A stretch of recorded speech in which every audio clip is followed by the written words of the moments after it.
तो आज हम स्टार्ट करेंगे इंपॉर्टेंट आर्टिकल्स, महत्वपूर्ण अनुच्छेद।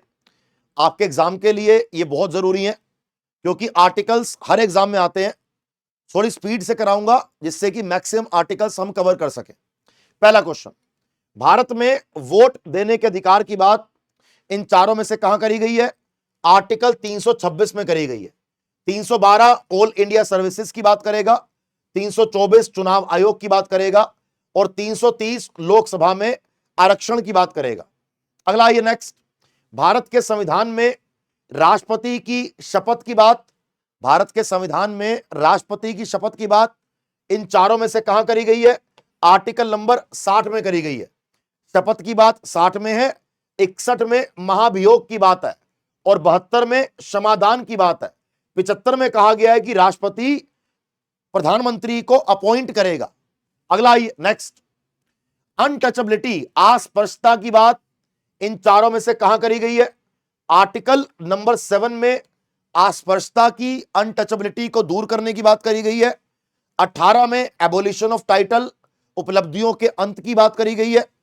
19 में स्वतंत्रता का अधिकार और 20 में अगर किसी को गिरफ्तार किया गया है तो उनके कुछ अधिकार दिए गए हैं। अगला आइए, इनमें से कौन से आर्टिकल में राइट अगेंस्ट एक्सप्लॉयटेशन की बात करी गई है? शोषण के विरुद्ध अधिकार की बात इन चारों में से कहां करी जाती है? सर, शोषण के विरुद्ध अधिकार की बात आर्टिकल 23 और 24 में करी जाती है।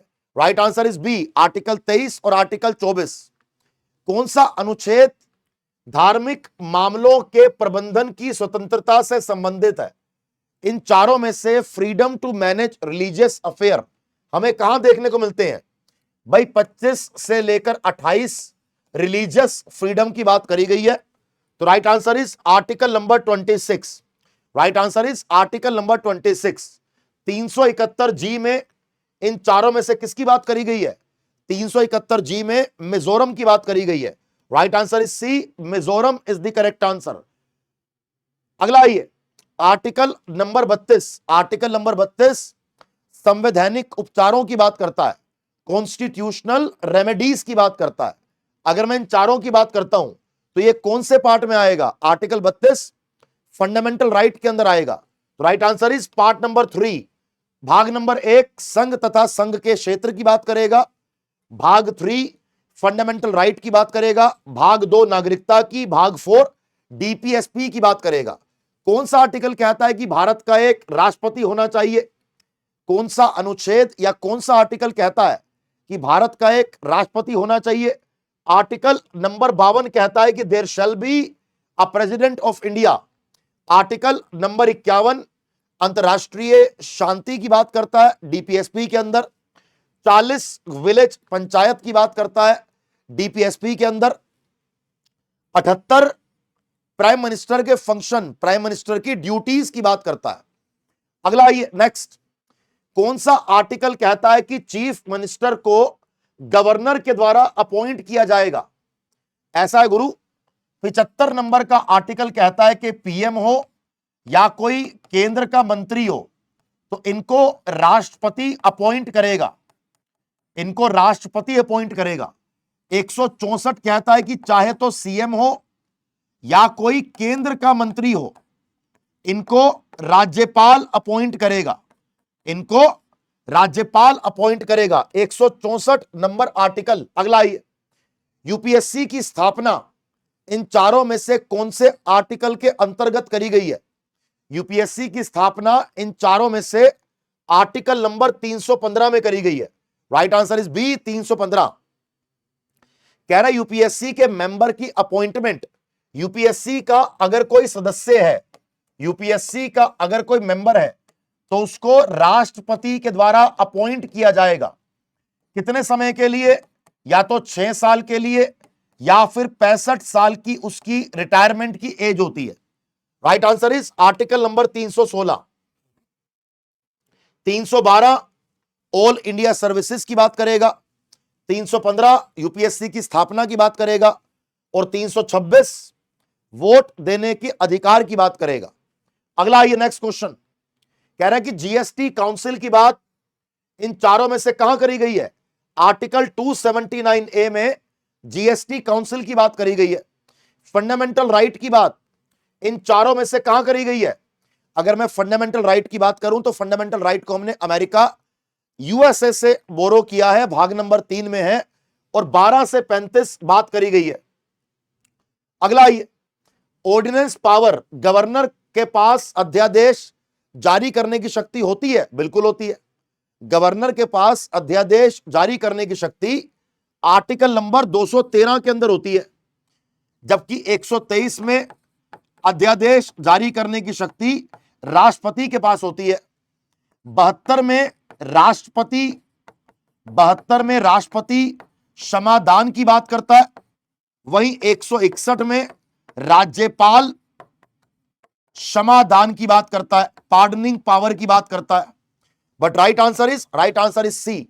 अगला आइए, नेक्स्ट क्वेश्चन, अगला क्वेश्चन, भारतीय संविधान का कौन सा article right to life and personal liberty की बात करेगा? आर्टिकल नंबर 21, आर्टिकल 19 स्वतंत्रता का अधिकार, 20 गिरफ्तार कर लिया उसका अधिकार, 15 भेदभाव खत्म करने की बात। अगर मैं 21 की बात करूं तो यह जीवन के अधिकार की बात करता है, अपने पसंद के व्यक्ति से ब्याह करने का अधिकार भी आर्टिकल 21 के अंदर आपको दिया गया, अगर आपने लीगल एज क्रॉस कर लिया तो। अगला आइए, नेक्स्ट, इक्वालिटी ऑफ अपॉर्चुनिटी की बात पब्लिक एम्प्लॉयमेंट में, कि सरकार ने अगर कोई नौकरी निकाली तो सबको बराबर का अधिकार मिलेगा, यह बात आर्टिकल नंबर 16 में है। एक आर्टिकल नंबर 12 होता है जो राज्य की परिभाषा की बात करता है, जो स्टेट की डेफिनेशन की बात करेगा या राज्य की परिभाषा की बात करेगा। स्टेट के डेफिनेशन की बात करेगा, राज्य की परिभाषा की बात करेगा। आगे बढ़ेंगे, राइट आंसर इज ए। कह रहा है कि अच्छा जी, आपातकाल घोषित करने की ताकत या आपातकाल की घोषणा करना, प्रोक्लेम इमरजेंसी का राइट राष्ट्रपति को कौन से आर्टिकल में दिया गया है? आर्टिकल नंबर 352 में राष्ट्रीय आपातकाल, 356 में राष्ट्रपति शासन और 360 में वित्तीय आपातकाल। अगला आइए, भारत में आज तक 3 बार यह लगा है, एक 1962, 1971, 1975। अगला आइए भाई, ह्यूमन ट्रैफिकिंग, मानव तस्करी को रोकने की बात और जबरन श्रम को रोकने की बात, इन चारों में से कहां करी गई है? मानव तस्करी को रोकने की बात और जबरन श्रम को रोकने की बात, इन चारों में से कहां करी गई है? आर्टिकल नंबर 23 में। आर्टिकल नंबर 24 किसकी बात करता है? सर ये चाइल्ड लेबर की बात करता है, ये चाइल्ड लेबर की बात करता है। अगला आइए, नेक्स्ट, अगला आइए, भारत के संविधान के कौन से आर्टिकल में शिक्षा के अधिकार की बात करी गई है कि 6 से लेकर 14 वर्ष के बच्चों को मुफ्त शिक्षा दी जाएगी? क्या आंसर है इसका? Article 21A। यहां पर लिखा है आर्टिकल 29, ये माइनॉरिटीज की बात करता है।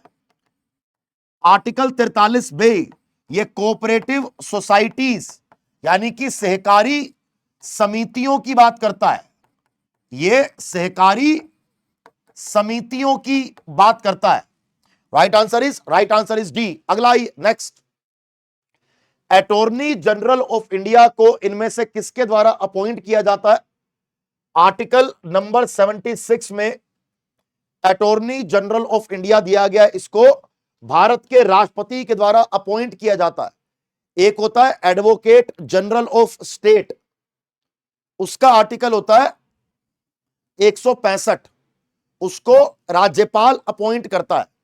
अगला ये next, consolidated fund of India, संचित निधि की बात इन चारों में से किस आर्टिकल में करी गई है? आर्टिकल नंबर 266 में। संचित निधि, consolidated fund of India, article 266, contingency fund of India, article 267, और public account of India 266(2). 266(2). Village panchayat की बात इन चारों में से कहां करी गई है? आर्टिकल नंबर 40 में। भाई हाई कोर्ट के पास जो रिट जारी करने की शक्ति है, हाई कोर्ट के पास जो रिट जारी करने की शक्ति है, इन चारों में से कहां से आती है वो? सर वो 226 के अंदर से आती है। सुप्रीम कोर्ट आर्टिकल 32 में और हाई कोर्ट 226 में क्या कर सकता है? रिट जारी कर सकता है। अगला आइए, joint sitting of both house, भाई दोनों सदनों की संयुक्त बैठक की बात इन चारों में से कहां पे? आर्टिकल 108 में। ज्वाइंट सिटिंग का कॉन्सेप्ट कहां से बोरो किया गया है? ऑस्ट्रेलिया से। अगला आइए, कह रहा है कि जो काउंसिल ऑफ मिनिस्टर है, जो मंत्री परिषद है, उसकी अपॉइंटमेंट और डिस्क्वालिफिकेशन की बात किस आर्टिकल में करी जाएगी? आर्टिकल नंबर 75 में। आर्टिकल नंबर 75 में।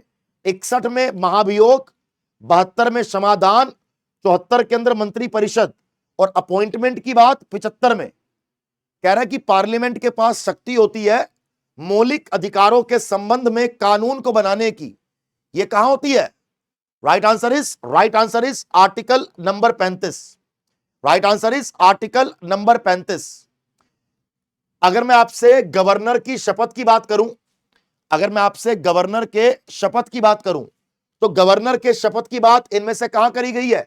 Right answer is article number 159। 60 में राष्ट्रपति की शपथ है और 159 में गवर्नर की शपथ है। भारत के संविधान के अनुच्छेद में कहा गया है किसी भी नागरिक के साथ भेदभाव नहीं किया जाएगा।